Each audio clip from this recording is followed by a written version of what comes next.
In real life, we are looking at the town of Wismar, a town in northern Germany on the Baltic Sea. The opening view is from the tall tower of St. Marian's Church, looking down to the market, the town square.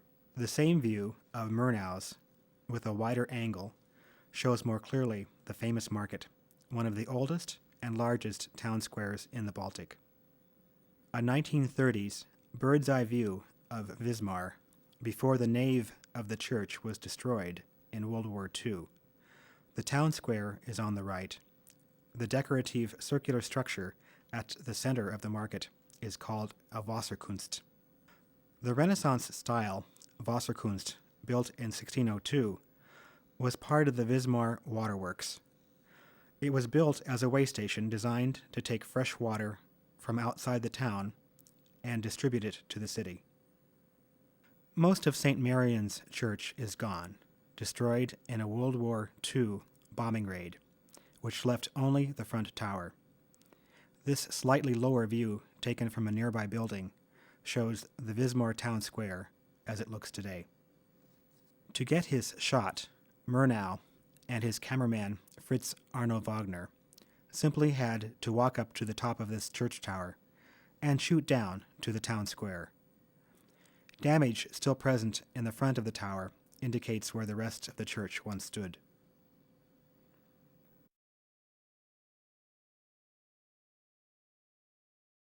This beautiful, well-groomed neighborhood in Lübeck was one of the first set of buildings in Germany constructed for public housing.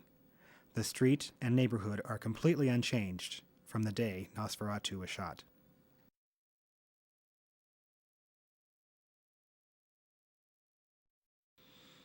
These handsome deserted houses are really Salzspeicher, salt lofts or warehouses built in the late 1500s.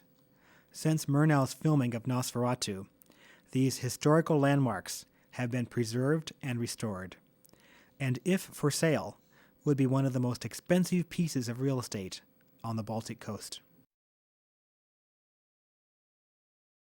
The Norwegian painter Munch also was drawn to the morose, haunting quality of these buildings. He sketched them in 1902. It is an open question as to whether Murnau knew of Munch's work, or whether this was a personal discovery of Murnau's while in Lübeck. The salt lofts, along with the Holstein Gate, seen from the other direction. The Holstein Gate, with these warehouses, have become a signature skyline for the town of Lübeck.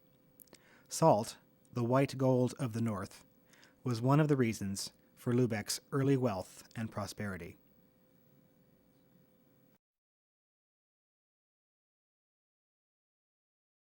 The building next to where this scene was filmed was originally a Wismar hospital. It is now a museum, the house and yard completely unchanged from 1921. Another view of the yard and fountain.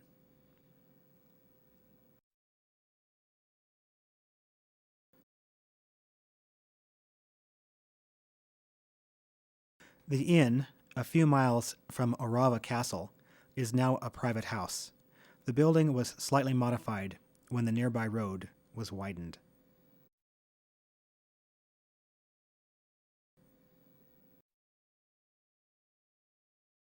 This shrine, now with a fence, has been moved slightly from when Murnau used it in Nosferatu. The shrine, in a sense, would return 36 years later in Hammer's The Horror of Dracula, when Harker uses it to hide his diary.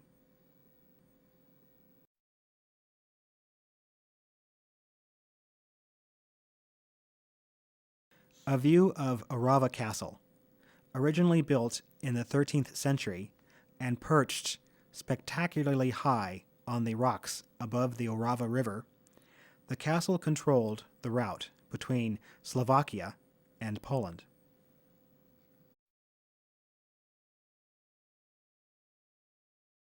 Called the Archive Tower, the windows are built in medieval defense style, with thick walls and narrow windows.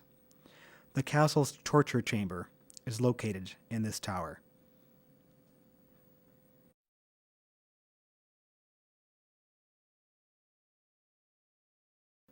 Orava Castle as seen from the front door.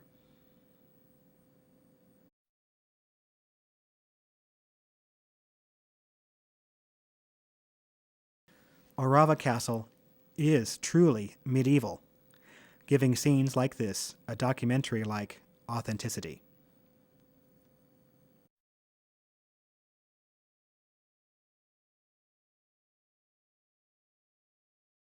The dark border on the right of this scene was created by Murnau and Wagner to increase the rings of light and dark, I count 4, to emphasize the impact of their meeting. Visually, Hutter and Orlok are now at the center of a bullseye. This archway is found just after entering the main door.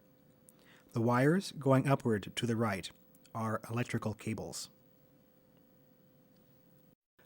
Notice the real archway has no dark border present. The original shot was probably created by a combination of lighting and the use of a cutout mat.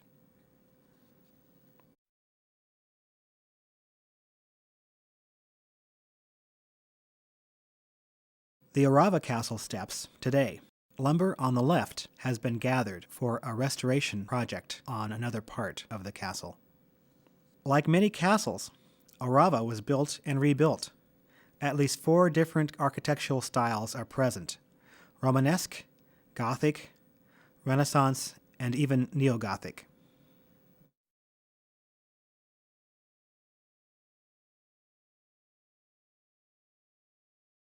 This structure, a filigoria, is otherwise known as an outlook house.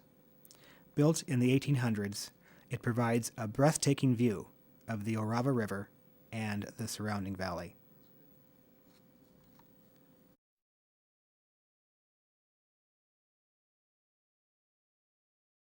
Several interiors of Nosferatu were also filmed in Orava Castle, including the coffin discovery scene, filmed beyond this door.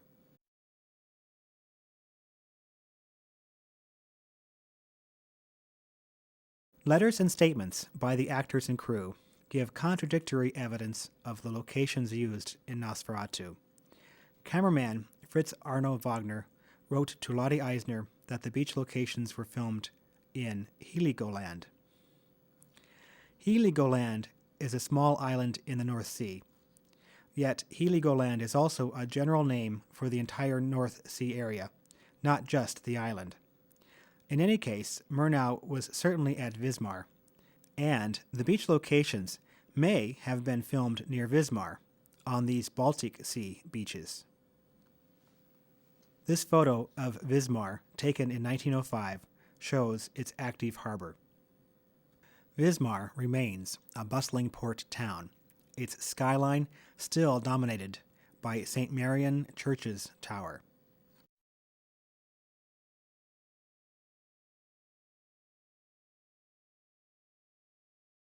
The Wismar Gate, one of the most famous and historic structures in the city, was built in the 15th century to control traffic from the town to the docks. The Wismar Gate has a very different appearance when one can see the entire structure.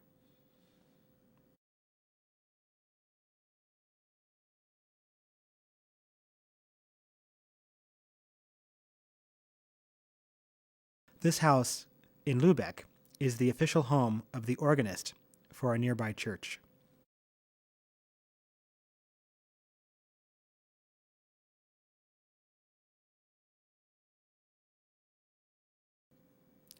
After watching me wander Lübeck for days, trying to find this street, the locals took pity, and with the help of a librarian, I was pointed to this address. The area suffered severe bomb damage in World War II. It is the one location in Nosferatu unrecognizable today.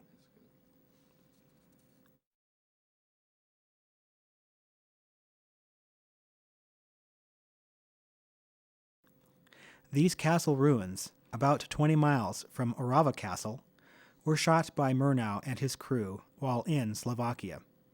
The ruins are not mentioned in Galen's script. The scene was added later by Murnau as a conclusion to Nosferatu.